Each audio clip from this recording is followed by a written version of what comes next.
It's your summer. What the bird is barbecuing. G'day jabronis, it is the Verd, back with you again. Welcome here to week 7 of the CPC. So, Adelaide's Dingoes not going the best, 3-3 right now. It happens, you know, it's one of those things, but we bounced back off a really good win last week. Looking to pick it up again this week. We're up against a good friend of mine, Andrew, or Muse the Best, coach of the Portland Trail Blazikens. Or is it Portland Trail Blazikens? I don't know, it's Portland something. Anyway, he's got a really scary team. It definitely was a lot of fun to prep for, but I had a decent idea in mind. I sat down with my good friend the Flying Bird and we concocted some mad stuff together. So this game I was feeling pretty good for. Like, the matchup was pretty even. Obviously, a sand offense, which is always just a hard thing to deal with, and I am making some changes to my team, which I will be announcing soon. But for this battle, I still have my ragtag group of hyper offense, which I've enjoyed using, don't get me wrong, but it's not my style, guys. It's definitely not my cup of tea. But regardless, in this game, so Andrew's got a pretty scary lineup here. T-Tar, Drill, Gramble, Quill, Raikou, and he brought Mega Pidgeot, which I didn't expect. I was kind of expecting Buzzwole, but he didn't bring it, so it is what it is. I have brought a Sugarberry Nidoking, Band of Victini, we got bulky, just all-round Stoice, DDZ Iron-Tail Dragonite for that Gramble, Choice Scarf to Rack, with HP Flying I had on there for Buzzwole, but Buzzwole didn't come, and then just Black Glasses Weavile, because knockoff spam against his team was really nice. So, the basic plan with this team, though, was pretty simple. Wear out Sand, get rid of the Sand Setter early in T-Tar, and then looking at the rest of his team, late game, D-Knight just kind of sets up and sweeps. So that was the kind of plan. Early on, though, one of the big things I really wanted to do was potentially just get up my hazards. That would be really nice. So I do believe I end up leading off with my Nidoking. No, I lead for Blastoise. Okay, he was the first of many really frustrating turns for me in this game. I'll admit, I wasn't really playing at my best ability. I don't think I was making the plays I normally would. I was not battling as good as I expect myself to. So this first turn, Raikou is in. And the thing is, I do have a Nidoking in the back. It's just sitting there looking all pretty. Now, my Blastoise is packing Earthquake this week. Mainly because it hits like so many things on his team, like Quillfish, Raikou, Drill, all at the same time, as well as T-Tar, so fantastic. And I said to myself, like, okay, he knows in the past I've run Miracle Blastoise, and I like running that. And he knows that I also could have something to attack him with. So I was like, maybe he will just try and Volt Switch, because at the end of the day, Volt Switching is his best play. He can just Volt Switch out to Quillfish, be reasonably safe. He can Volt Switch out to maybe T-Tar and do some things, but in hindsight, if you look at his team, nothing on his team really wants to come in against Blastoise. Even Quillfish doesn't want to have to deal with it. So realistically, I should have just stayed in and gone with it, because, well, that was the thing also I was thinking, that was, if there's nothing that wants to come in against Blastoise, then he should just click Thunderbolt and try and get off as much damage as possible, get this threat out of the way, because Raikou is good against my team, but obviously Weavile outspeeds it, blows it away, like Victini can take a hit, everything else on my team can take a hit, so in my mind, I was like, there is literally no reason for him not to click Thunderbolt, so I'm going to go out to my Nidoking, and of course it clicks HP Ice. And I'm like, fantastic, okay, annoying. That was the first thing. As it turns out, he had a Sugarberry. Now, if I had gone for Earthquake with my Blastoise, sure, it wouldn't have done a lot of damage to Raikou, but then I would have burst his Sugarberry, which means Nidoking would have been able to threaten him a lot more on this turn, because I was looking at this turn being like, I'm a Nidoking, you're a Raikou, you've gone for Hidden Power Ice, you're looking like you're AV because you stayed in against the Blastoise. That was my kind of thought process there, so I was like, I'm just going to go for my Rocks, because, you know, I could be packing EQ, I could be packing Earth Power, like either of those sets are very scary for you because you are a Raikou, so do you really want to have to deal with either of these? And at the same time, Rocks are also important because it hurts his Pidgeot. Sorry. Hurts a lot of his team. So I decide to just go for Rocks. And he stays in Hidden Power Ices again. I'm like, oh my god. At this point, I was very much on the back foot. My Nidoking, which was not only a check to Raikou, was also a check to Gramble, which you will see later in the game has a lot of poignance. It's really frustrating, it's almost dead, and I'm like, okay, He's clicked HBIS twice. Surely he's not choice locked. And I was like, do I really gain anything from preserve this? And I said to myself, yes I do, because if I preserve this, it gives me something to deal with Gramble with, and that's really important for my team, because Gramble is a bit of a threat. Like, Weavile and Tarak really struggle to get past it. D-Knight can get past it, but it takes like a bit of assistance, so I deem, yeah, it was worth saving. And I'm like, well, if he's going to HBIS again, I can go into Victini, because I can take the HBIS. If he goes into T-Tar, I can just U-turn, get off my banded U-turn damage, get into either my Blastoise or my Terrakion, and just start fucking shit up. So that'd be great. So I decided to go into my Victini, and he goes for Volt Switch. And at this point I was like, oh, this isn't too bad. And then I realized, he's going for Volt Switch, and he can just go into T-Tar and trap me, and I'm like, shit, okay. So I had to kind of think about this for a second. And there were two plays that he could make here, and luckily for me, he probably makes the wrong one in the long run of this game.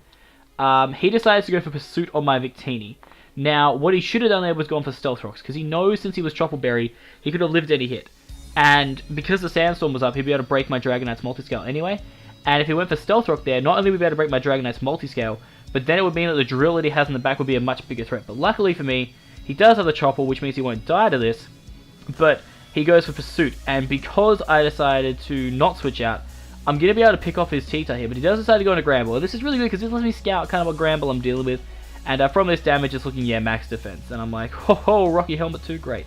So, I was very much iffy on what I should have done here. I feel like I wanted to preserve Victini, because again, like, it does outspeed a lot of things, especially like Drill outside of Sand, Gramble, and Quillfish. Although Quillfish could have Aqua Jet, it's just a really good thing to preserve, I felt.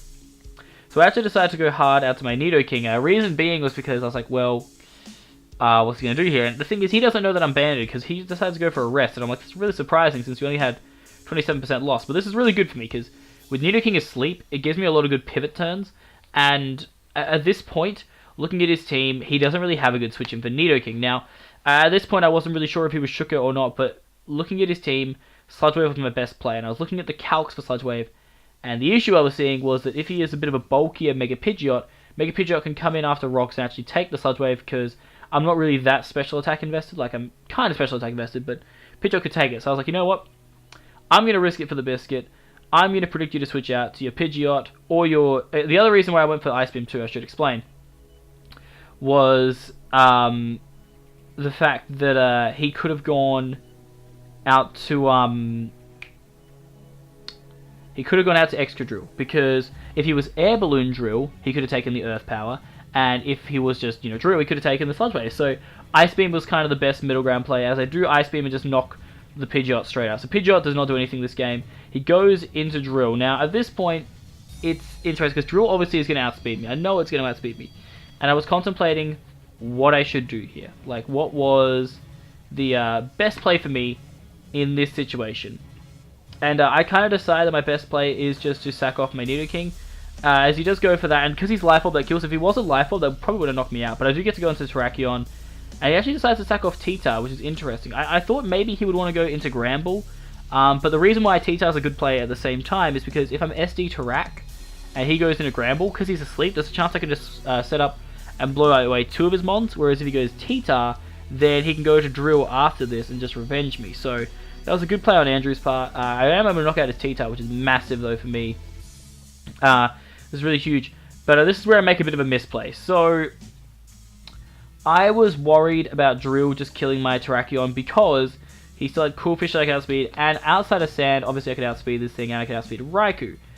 But at the same time, I didn't really need to worry about outspeeding Drill and Raikou outside of that situation, because I did have Weavile, I did have, you know, Dragonite and Stoice in the back. So what I should have just done here is stayed in, because if Drill went for EQ, that's fine. I can go freely into my Blastoise, and Blastoise kind of just destroys him. So I make probably the biggest misplay of the entire game here of deciding to switch out, because it was also really obvious for me to go out to Victini here. If he went for an attacking move, why wouldn't I go out to Victini? It's going to die to Sandstorm anyway. So that was just really, really bad decision making on my part. And it's going to cost me big time in this game, because he is actually going to go for the SD, predicting the Victini sack. And I'm like, shit, okay. So, damage control. Damage control really is this. I have to go into D-Knight, because D-Knight has its multi-scale intact. I am packing Earthquake. Now, I am confident that Dragonite, Terrakion, and Weavile can beat Granbull, Raikou, and Quillfish, because D-Knight basically beats all of them. If I kill off Drill here, if he goes into Granbull, I can DD up once, Granbull will be asleep. If he doesn't get player off, perfect. I can Z Iron Tail, knock out Granbull.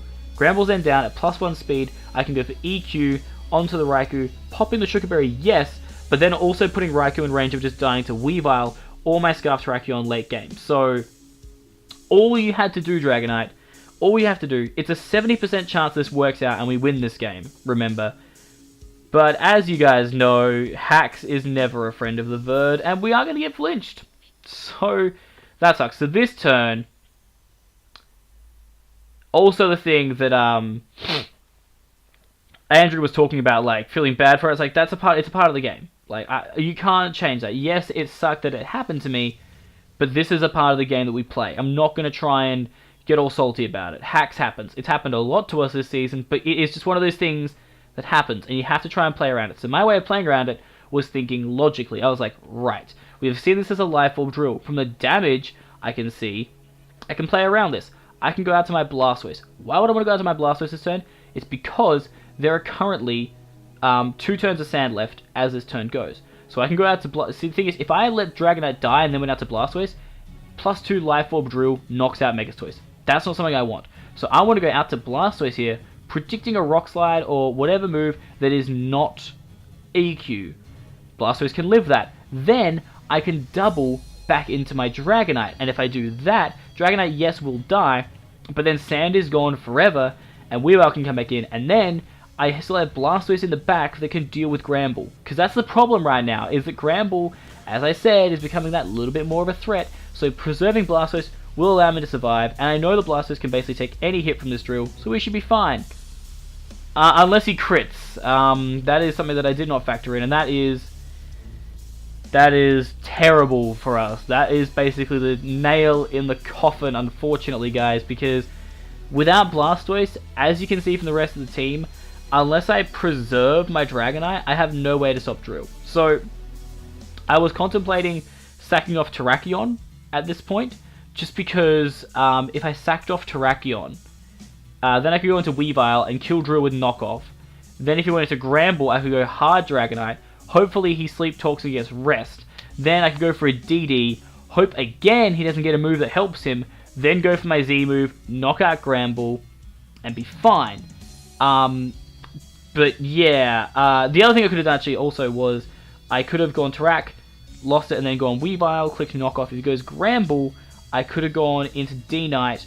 I wouldn't have gotten intimidated, could have gone for my Z move, knocked that out, and then basically it would have been D-Knight clicking either E-Speed on Raikou or Quillfish, and then Weavile having to go in late game and just try and save the day, I guess. It was really unfortunate, but what I decided to do is I look at it in the long run and I say, well, I'm not going to be able to beat Granbull at this point. I was pretty shook by this point because Hacks had not been on my side, so I just decided, like, the best thing I can do is go Weavile, click Knock, get rid of Drill, and he is going to go into Quillfish, which I was really surprised by, and I was also surprised to see no Swift Swims. Oh, sorry, no Intimidate, so he Swift Swims, so I go for Knock, and it does a shit ton. I'm like, are you going to go for Whirlpool? Or, sorry, a Waterfall? No, he goes for that, so I get a free kill with Ice Shard, so I'm like, okay, interesting. Then he goes out to Granbull. I'm really not sure why he went Quillfish first. I just go for Knock here for damage. I actually get off a really good amount of damage, as he is going to sleep, and he's going to get rest, and that's okay. I'm thinking, alright, what can I do here?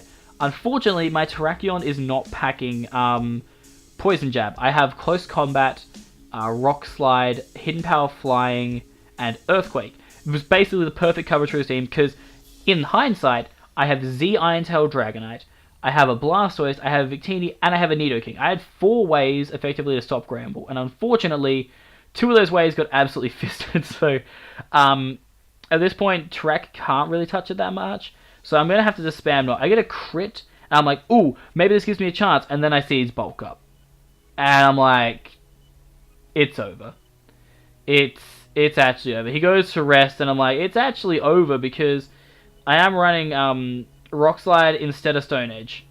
So if I was running Stone Edge, there's a high crit chance for Stone Edge.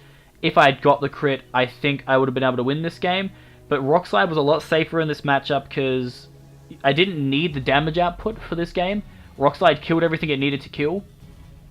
And I'm just going to kind of skip these turns because it's just me spamming Rock Slide, him doing his shenanigans, and Granbull's going to kill my last 2 Mons. And yeah. He misses a player off there, which is hilarious. It doesn't matter. Even if I crit knockoff here, it doesn't kill him. And we are going to go down 2-0 to the Portland Trail Blazikens, which is really frustrating. Because I don't necessarily feel I played too bad. Like, yes, I shouldn't have let Drill SD for free. That was on me. I admit that was a bad play. But I had countermeasures to that play that could have saved me and won me the game. And unfortunately, just Pokemon's a fair competitive game. And it just happens. No bad will to Andrew. You know, he did what he had to do to win, so I can commend him for that. It's just definitely not the way that I wanted to lose this game, for sure. We now go to 3 and 4. We have like a negative 5 differential or something, so playoffs are looking very, very difficult. In order to make playoffs from here, we only have I think 4 or 5 weeks to go. I need to basically win out to even have a chance, because my my way of making playoffs here is that either Togue or Techno is going to top their division. That's basically a given. So my way to secure my place in playoffs, it looks like Techno is going to take his division. He's a little bit up on Chris right now. So my only chance of making playoffs is being the best of the wild cards. Now currently Chris and I are very, very close. The only difference between us is differential, but we do play each other. I believe it's week 9 or 10. So if I can win out from here and beat Togue and then he loses again, I should be safe enough to make the playoffs. I know I'm not going to be able to win my division, but if I can just sneak into playoffs, guys, that is going to be huge, because you know your boy. Like, when I get into playoffs, I can do some mad shit. So that is currently the plan. Obviously, the aim is just to keep on doing as best as I can. Luckily, there are going to be some changes to the team. I will discuss them the next time a battle comes around, or I will do a separate video of that. But yeah, I do apologize. I should have just EQ'd with Tarak, but at the same time, you have to understand, like, I didn't know what kind of drill I was messing with. Victini didn't really do much at that point in the matchup, so I felt it was the appropriate sack, and he just... There were some turns where Andrew really did outplay me, and I have to commend him for that, but damn, it just sucks to lose that way. But we're 3 and 4, we got to move on. If we win out, we should be able to make playoffs, so that is our aim. So I hope you guys have enjoyed this. If you had, like this video, subscribe, all that good stuff. But yeah, this is the Verd, and I'm out this bitch.